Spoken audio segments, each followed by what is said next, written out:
नमस्कार दोस्तों, मैं मोहित आपके आज के इस आध्यात्मिक जर्नी के एपिसोड में आपको स्वागत करता हूं। इस एपिसोड में हम आध्यात्मिक जर्नी यानी स्पिरिचुअल अवेकनिंग या इसको आप स्पिरिचुअल जर्नी बोलिए, इसके बारे में थोड़ी सी चर्चा करेंगे। अगर हम देखें कि अध्यात्म क्या होता है, कई बार हम सुनते पढ़ते आते हैं आध्यात्मिक जीवन या अध्यात्म के बारे में, लेकिन कई बार इसमें हमें भ्रम होता है या कन्फ्यूज़न होता है कि ये क्या होता है। कई लोग अध्यात्म और धार्मिक जीवन को एक मानते हैं, या क्या ये अध्यात्म और धार्मिक चीज़ें अलग हैं, या अध्यात्म अलग है और धार्मिक जीवन अलग है। तो इसके बारे में अगर हम थोड़ा सा अगर देखें तो अध्यात्म क्या है, अगर हम क्रमशः शब्द पर जाते हैं कि अध्यात्म क्या होता है, तो अध्यात्म एक तरीके से आप बोलिए कि हम अध्ययन कर रहे हैं। अगर इसका शब्द का दें तो अध्यात्म मतलब आत्मा, अपने आप का अध्ययन। अब यहाँ पर अपने आप में स्वयं का अध्ययन, ठीक है। तो ये स्वयं क्या है, इस स्वयं पे अगर हम लोग बात करें तो स्वयं अधिकांशतः अगर हम लोग सोचें हैं इसके बारे में, तो सांसारिक जीवन में कभी भी हम डेली रूटीन में कभी भी हम कोई बात करते हैं कि आज मैं ये काम कर रहा हूँ, या मैं ऑफिस किया, फिर मैं वापस आया, फिर मैंने ये किया वो किया, या किसी के बारे में मैं सोचा, या मैंने आज बच्चों के स्कूल गया, मुझे ये काम था फला। अगर कोई भी चीज़ आप सोचते हैं, या मुझे आज क्रोध आया है, तो ये सब हमारे अहम का पार्ट है। अब यहाँ अहम शब्द पे आप थोड़ा गौर करिए, तो अहम शब्द आध्यात्मिक जीवन में एक बहुत महत्वपूर्ण चीज़ों में से एक रहता है। अब यहाँ पर अहम क्या है, तो अहम एक तरीके से अगर हम नॉर्मली सोचें तो अहम मीन्स लाइक हम लोग के मन में आता है कि अहम मतलब सिर्फ और सिर्फ अहंकार। तो फॉर श्योर अहंकार इसका एक पार्ट है, इसमें कोई डाउट नहीं है। बट अहंकार के अलावा आपके मन में जो भी, शरीर में जो भी आप सोचते हो, दिमाग में आपके जो विचार आते हैं, जो मन में जो भावनाएं आती हैं, उनके रिएक्शन में आप, उनके रिस्पॉन्स में जो आप काम करते हो, यानी कि अपने शरीर के द्वारा किया गया कोई काम, ये सब अहम का पार्ट है। अब एक दूसरी चीज आती है जिसको हम बोलते हैं चेतना, या इसको हम बोलिए विवेक। थोड़ा और आगे बढ़ेंगे तो इसी को हम आत्मा के रूप में भी जानते हैं। तो अहम एक चीज हो गई, विवेक दूसरी चीज हो गई, या विवेक को ही हमने यहाँ पर करुणा बोल दिया, या इसी को हमने चेतना बोल दिया, या इसी को हमने आत्मा बोल दिया। अब जहाँ तक हम लोग कभी भी आत्मा शब्द का प्रयोग करते हैं तो हमारे मन में कई तरीके की चीज़ें आती हैं, उस पर हम नहीं जाएंगे। लेकिन आत्मा या चेतना या विवेक, ये सब एक ही चीज़ें हैं।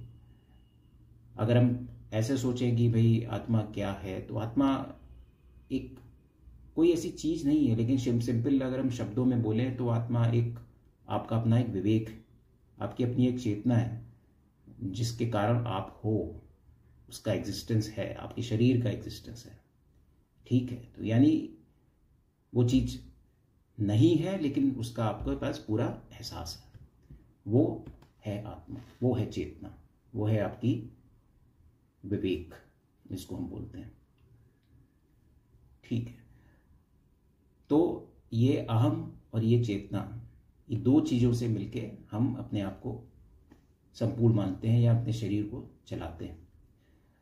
अब कई बार हम इस अहम को अपने डेली सांसारिक जीवन में हम यूज़ करते हैं। कई बार हम जाने अनजाने में चेतना का भी यूज़ करते हैं। अब इसको हम थोड़ा थोड़ा और समझेंगे कि क्या होती है और कैसे, कब हम इसका यूज़ करते हैं। तो आध्यात्मिक जीवन में या अध्यात्म कभी भी किसी और चीज़ के लिए, या कोई अध्यात्म कभी भी ये नहीं कहता कि मैं किसी अध्यात्म की, मैं किसी दैवीय शक्ति को मानता हूँ या नहीं मानता हूँ। अध्यात्म एक भीतर की जर्नी, आपके अंदर की जर्नी, जिसमें आप स्वयं को परखते हो, स्वयं को जानते हो और जानते हो। जैसे यूजली हम लोग सांसारिक जीवन में क्या करते हैं, सांसारिक जीवन में हम आज ऑफिस गए, वहाँ पे हमने कुछ 4 लोगों से बात की। जब आपने बात की तो आपने उसको रियलाइज़ किया, उसकी बातों को सुना, उनकी बातों को सुन के हम उसके बारे में कुछ परसेप्शन पैदा करते हैं अपने मन में। ये परसेप्शन कैसे भी हो सकते हैं, इस पर हम नहीं जाएंगे। मतलब ये पॉजिटिव हो सकते हैं, नेगेटिव हो सकते हैं, या एक शब्द में अगर उसको कहें तो ये हम जजमेंट करते हैं। ठीक है, तो हम बाहर की चीज़ों को लेके अपने मन में कुछ जजमेंट लेके आते हैं कि ये ऐसा है, ये फला वैसा है, और उसके द्वारा अपने मन में विचार लाते हैं। यानी हमारे शरीर के, हमारी चेतना के बाहर की जो दुनिया है, जो संसार है या जो प्रकृति है, इनको हम देखते हैं, कुछ विचार आते हैं, कुछ जजमेंट करते हैं। ये हमारी बाहर की दुनिया इस तरह से चलती है। लेकिन अध्यात्म कभी भी बाहर की दुनिया की बात इस तरह से नहीं करता। अध्यात्म कहता है अपने भीतर देखिए, आप अपने भीतर की दुनिया को परखिए, उसको जानिए। और यही आपको करना है। क्यों करना है? क्योंकि अगर हम अपने आप के अंदर को पहचानेंगे, अपने आप को जानेंगे, तभी हमें पता चलेगा कि हमारे अंदर क्या चीज़ है जो सही है और क्या चीज़ है जो सही नहीं है। ठीक है, तो अब यहाँ पर हम अहम चेतना को समझ गए। अब इस बात पे आते हैं कि हम अपने आप को जान रहे हैं, अपने आप को पहचान रहे हैं कि हम क्या हैं, हम क्या कर रहे हैं, क्यों कर रहे हैं। तो यहाँ पर हम बात करते हैं सेल्फ नॉलेज की, और उसके बाद हम बात करते हैं सेल्फ रियलाइजेशन की। जब हम कहते हैं सेल्फ नॉलेज मीन्स अपने आप को जानना। अब अपने आप को कैसे जानेंगे? देखिए, अब अपने आप को जानना कहने को तो ये आसान लगता है कि मेरा नाम फला है, मैं यहाँ पे काम करता हूँ, मेरी ये फैमिली है। ये नहीं है यहाँ पे अपने आप को जानना। ये तो आपकी एक आइडेंटिटी है, एक पहचान है जो सोसाइटी के द्वारा या फैमिली के द्वारा या समाज के द्वारा आपको एक दे दी गई है, और जो कि ठीक है, वो एक आइडेंटिटी है जिसके द्वारा आप जी रहे हो, आप पूरे संसार को देख रहे हो, और उसके अकॉर्डिंग जो आपका किरदार है वो आप कर रहे हो। लेकिन स्वयं में आप हो क्या, वो चीज़ क्या है आप में, आप उसको जानते हो। अब उसको जानने का जो तरीका है वो बहुत सिंपल है। सिंपल इसलिए कि आप जो भी अपने दैनिक जीवन में जो काम करते हो उसका अवलोकन करना। बहुत सिंपल भाषा में कहें तो आप, जैसे हम और आप एक वर्किंग प्रोफेशनल हैं, या हमारी अपना बिजनेस है, हम डेली दैनिक जीवन में जहाँ जाते हैं, फिर हम आते हैं वापस, तो उस पूरे दिन में हम जो भी काम को करते हैं उसको हम और आप अवलोकन करें और समझें कि हमने काम क्यों किया, और ये काम में कुछ कमी थी, तो वो चीज़ अपने आप आपके पास निकल के आएगी कि अब हाँ, ये मैंने काम जो किया वो सही किया, ये जो काम किया वो गलत किया। अब हम ये क्यों कर रहे हैं? हम इसलिए कर रहे हैं कि ये चीज़ हम जानना चाहते हैं कि हमारी दैनिक जीवन में क्या था ऐसा जो व्यर्थ का था, जो उसको हम हटा सकते थे। क्योंकि अध्यात्म की ये जो जर्नी है ये पूरी तरह से व्यर्थ की चीज़ों को हटाने के लिए ही बनी है। ऐसा नहीं है कि अध्यात्म में हम कुछ चीज़ को ऐसा करके पा लेंगे और वो मिल जाएगा। इस ऐसे तरीके की कोई चीज़ अध्यात्म नहीं कहती है। अध्यात्म कहती है आप के जीवन में जो व्यर्थ है उसको आप हटाते जाइए। जैसे जैसे आप उसको हटाते जाएंगे, सही की पहचान आपको होती जाएगी। ठीक है, तो व्यर्थ की चीज़ों को हटाना, अपने जीवन को बेहतर करना, यही अध्यात्म है।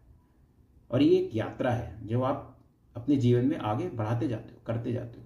आप अपने दैनिक जीवन को ही देखिए। हम यूजली क्या करते हैं, बड़ी छोटी छोटी बातें हैं, लेकिन हम अगर अपने घर में, हम किसी सोसाइटी में रहते हैं और हमें कुछ अपने घर की क्लीनिंग करानी है, तो हम यूजली किसी अपनी सोसाइटी में, मान लीजिए किसी स्वीपर को पकड़ लिया और उससे हमने उसकी क्लीनिंग करवाई, तो उसको हम जो पैसे देते हैं, वहाँ पर हमारे दिमाग में रहता है कि हम थोड़ा सा इसको 100 रुपये कम दे दें, 50 रुपये कम दे दें, और उससे हम मोल भाव भी कर लेते हैं।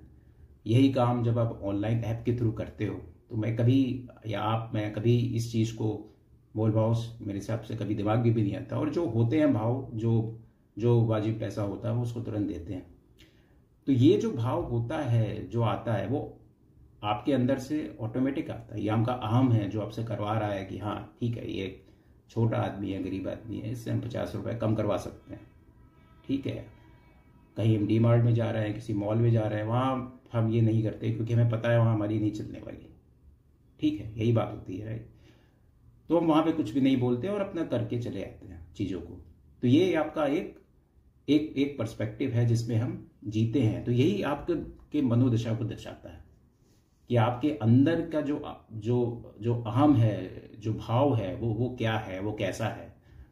और ऐसा नहीं है कि हर एक व्यक्ति का ये अहम भाव एक लेवल का होता है, लेकिन अधिकतर का उसी लेवल का होता है जब तक आपके अंदर एक करुणा या आपका विवेक का भाव डेवलप ना हो जाए। यही अध्यात्म में कहा गया, यही करुणा ही बोध है। अब एक नया शब्द ऐड हुआ, बोध, यानी कि मुक्ति। जब भी हम बोध या मुक्ति शब्द की बात करते हैं, हमें ऐसा लगता है कि कुछ बहुत बड़ा, कोई बहुत बड़ी चीज है जो हमें मिल जाएगी। ऐसा कुछ नहीं होता। अगर बोध और मुक्ति, या उसको हम इंग्लिश में एनलाइटनमेंट की बात करते हैं, तो ये आपको जो मिलना है वो इसी जीवन में ही मिलना है और जीते जी ही मिलना है। ऐसा नहीं है कि कुछ हम जब चले जाएंगे फिर हमें इस चीज़ से वो मुक्ति मिल जाएगी, ऐसा कुछ अध्यात्म में नहीं है। अध्यात्म कहता है जो आपकी मुक्ति है वो आपको इसी जीवन में चलते हुए ही पानी है, इस यात्रा के दौरान ही पानी है। जैसे अभी हमने बात करी कि हमने किसी छोटे गरीब आदमी से 50 रुपये कम करवा लिए, या आप वहाँ पर किसी मॉल में गए जहाँ पर आप कोई मोल भाव नहीं कर सकते, तो ये आपके अंदर की करुणा है। ये करुणा का भाव ही आपको बोध का दर्शन कराता है। यही बोध है, यही मुक्ति होता है। अब जब हम इस मुक्ति की बात करते हैं तो अध्यात्म कहता है कि यहाँ मुक्ति क्या है। मुक्ति, यहाँ पर बात हो रही है सांसारिक बंधनों से मुक्ति। यूजुअली क्या होता है, हम और आप परिवार के लोग होते हैं, राइट। हमारा अपना परिवार होता है, फैमिली होती है, फिर हम उस चीज़ों में रहते हैं, उस बंधन में रहते हैं, और उन बंधनों में हम अपने साथ रिश्तों को निभाते हैं, मटेरियलिस्टिक चीज़ों के पीछे जाते हैं। शायद ज़रूरत भी होती है एक हद तक, और एक हद के बाद वो ज़रूरत हमारी कामनाओं में बदल जाती है। ठीक है, तो अध्यात्म इन्हीं कामनाओं की से बाहर निकलने की जर्नी को के लिए बात कर रहा है। अध्यात्म ये कह रहा है हम ये कामनाएं क्यों करते हैं? क्योंकि हमें भोग की आदत होती है। ठीक है, क्योंकि भोग मीन्स हम आज छोटी कार है तो हम आज बड़ी कार में जाएंगे, बड़ी कार खरीद ली है तो शायद आप कुछ और आपके दिमाग में आएगा। छोटे घर में हो आज तो आप बड़े घर का भोग आएगा। तो इस तरीके की आपकी जो बड़ी कामनाएं हैं वो आती जाएंगी, और आप एक लेवल जो आपको बस आ गया है, फिर एक नया लेवल आएगा, नहीं आएगी तो एक नई कामना आएगी। ठीक है, तो ये जो नई कामनाएं हैं वो आपके जीवन में आप खुद डालोगे, और उनके कारण आप सुख आएगा, मानता हूं उस सुख आएगा। लेकिन ये सुख क्या परमानेंट होता है? अगर परमानेंट होता है तो फिर हम दूसरी कामना क्यों पालते हैं? इसका मतलब है कि जहां पर हमने जो चीज मिल गई है उस चीज से कहीं ना कहीं दुख है, तो इस कामना में ही जो दुख छुपा है, अध्यात्म उसी की बात करता है। अध्यात्म ये कहता है ये कामनाएं, आसक्ति, भोग, इनको कम करिए। और ये कम कहने से हो जाएगा? नहीं। कैसे होगा? इस चीज को हमें खुद अवलोकन करना पड़ेगा कि हमारे जीवन में क्या व्यर्थ है, क्या सही है। जो सही है उसको रखिए, जो व्यर्थ है उसको छोड़ते जाइए। बस इतनी छोटी सी बात अगर हम लोग अपने जीवन में उतारते चले जाएंगे तो हमारा जीवन बेहतर होता जाएगा, ऊंचा होता जाएगा। क्योंकि अध्यात्म कहीं नहीं कह रहा कि हमें जीवन में कुछ बहुत अलग कर लेना है। हमें जीवन में सिर्फ अपने जीवन को बेहतर बनाते देना है, ऊंचे से ऊंचा बनाते जाना है। सिर्फ इसकी बात अध्यात्म में होती है। ठीक है, तो अभी तक हमने यहां तक इतना समझा कि अध्यात्म क्या है, क्यों है। अब हम लोग इसमें बात करें, कोई कह सकता है कि भाई, और जनरल टेंडेंसी भी होती है हम और आप में सब में, कि हम अध्यात्म क्यों करें भाई, हमारा अपनी फैमिली है, हमारी एक अच्छी नौकरी है, सब कुछ बढ़िया चल रहा है। जब कोई जीवन में दुख ही नहीं है तो अध्यात्म की तरफ क्यों जाए? ठीक है, बिल्कुल ठीक बात है। लेकिन ये जो जीवन में आपका जो सांसारिक जीवन चल रहा है, अगर इस जीवन में कोई दुख नहीं है, चलिए हम इस बात को लेकर चलते हैं कि आपने अधिकांश हमारा आपने देखा होगा, जब किसी व्यक्ति को कुछ सेटबैक होता है, एकदम से कुछ कोई गहरा दुख उसके जीवन में आता है, तुरंत हम भगवान और हाथ जोड़ के खड़े हो जाते हैं, और या किसी ऐसे गुरु की तलाश में होते हैं जो हमें शांति प्रदान करते हैं, हम सब करते हैं। तो क्या उस समय हमें एहसास होता है कि हमारे जीवन में कुछ है जो अपूर्ण है, कुछ है जो अंधकार में है, जिसको पूरा करने की ज़रूरत है?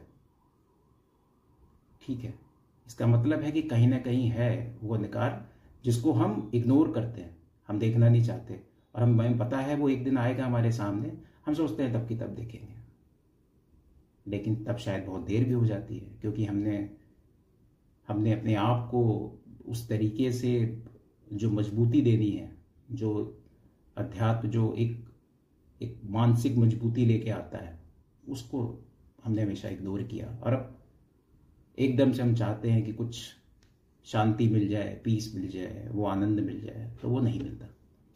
इसीलिए अध्यात्म जो है वो ज़रूरी है कि आप शुरू से ही आध्यात्मिक दृष्टि से चीज़ों को देखिए।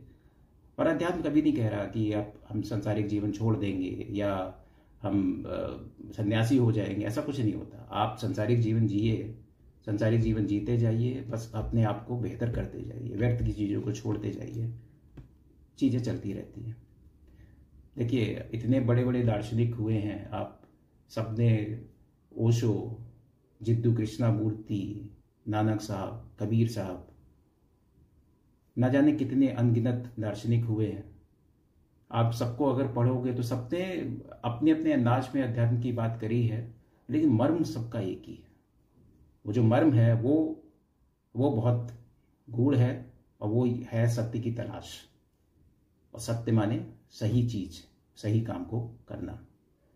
सबकी फिलॉसफी अलग है। आप बहुत सारी बुक्स पढ़ोगे ओशो की, ओशो अपना कहते हैं जीवन को आप आनंदित रूप से जिए और खुश रहिए, जीवन को समझने की कोई ज़रूरत नहीं है।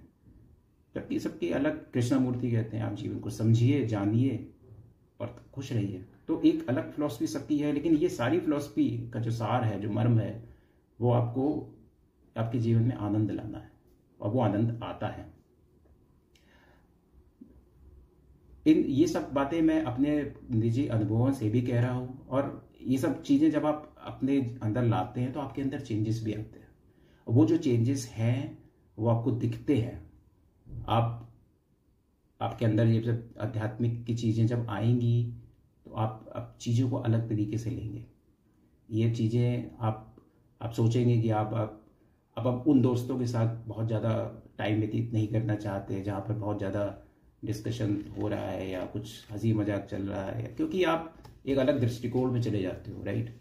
तो आप अपना जीवन थोड़ा सा एकांत में बिताना चाहते हो, और ये एकांत ही है जो आपको बहुत शांति देता है, क्योंकि इस एकांत में आप चीज़ों को रियलाइज करते हो, अपने आप को जानते हो, समझते हो और जानने की कोशिश करते हो। अब जब आप आध्यात्मिक दृष्टिकोण में चाहते हो या उस ट्रांसफॉर्मेशन जर्नी में होते हो, तो आपको जो नेचर होता है वो बहुत अच्छा लगता है। आप पेड़ों को देखोगे, आप बर्ड्स को देखोगे, सबके अपने अलग हैं, लेकिन मैं अपने निजी अनुभवों से बता रहा हूँ कि आप को पेड़ों को देखने में, बर्ड्स को, एक खुले आसमान को, तो जितनी भी नेचर से रिलेटेड चीज़ें हैं वो आपको बहुत भाएंगी। और उसका एक टेक्निकल रीज़न भी है। आप अगर कभी भी सोचिए कि हमारे मन में जो विचार आते हैं वो कभी भी आप जो एक नेचर से जुड़ी चीज़ें हैं, जैसे कि एक पेड़ है या एक आकाश है या एक उड़ता हुआ पंछी है, जब हम इनको देखते हैं तब हमारे मन में विचार ऑलमोस्ट नहीं आते। क्यों नहीं आते हैं? क्योंकि हमें इनसे कुछ चाहिए नहीं होता है, करेक्ट। अब यही आप किसी मटेरियलिस्टिक चीज़ों से, यानी इंसान से बनाई हुई चीज़ों से आप देखोगे, किसी मॉल को देखोगे, किसी खूबसूरत गाड़ी को देखोगे और किसी का कुछ सामान देखोगे, तो आपके मन में विचार आएंगे। इवन ह्यूमन बीइंग को भी अगर आप देखोगे तो आपके मन में विचार आएंगे, और उस विचारों से आप एक थॉट प्रोसेस जनरेट होगा। वो थॉट प्रोसेस आपके अंदर अहम को बढ़ाएगा। इसलिए अध्यात्म कहता है हमें अपने दिमाग को विचारों से खाली करना है। हमें ये जो विचार हैं ये आपके दिमाग में कैसी भी वृत्ति लाएंगे, राइट। ये पॉजिटिव थिंकिंग भी लाएंगे, नेगेटिव भी लाएंगे। उसके कारण से आपका क्रोध आएगा, अवसाद आएगा, घृणा आएगा, जलन आएगी, ये सब चीज़ें बढ़ाएंगी। ठीक है, तो इस तरह से अगर हम अपने आध्यात्मिक जर्नी को आगे बढ़ाएंगे तो एक बेहतरीन इंसान भी बन सकते हैं और एक बेहतरीन दिशा में हम आगे भी बढ़ सकते हैं। ठीक है, तो इस एपिसोड को मैं यहीं पे समाप्त करना चाहूँगा क्योंकि शायद समय काफ़ी हो गया है। बट ओवरऑल अगर हमने आज के एपिसोड में अगर मैं समराइज करूँ तो हमने ये समझा है कि अध्यात्म जर्नी क्या है, अध्यात्म क्यों है, अध्यात्म के अंदर जो डिफरेंट टेक्नोलॉजीज कहें या उनको आप कह दें डिफरेंट शब्द हैं वो कैसे यूज़ होते हैं, हमें आध्यात्मिक क्यों होना चाहिए और हम अपनी कामनाओं को कैसे कम कर सकते हैं और चीज़ों को कैसे आगे बढ़ा सकते हैं, इसको हमने समझा। अगर आप भी इस आध्यात्मिक यात्रा में हो तो और आपकी आध्यात्मिक यात्रा कैसी चल रही है या आपके कुछ मन में कुछ ऐसे प्रश्न हैं तो प्लीज़ आप उनको शेयर करिए और अगले एपिसोड में मैं जल्दी कुछ और इसमें डिस्कशन आगे बढ़ाएंगे। Thank you. नमस्ते।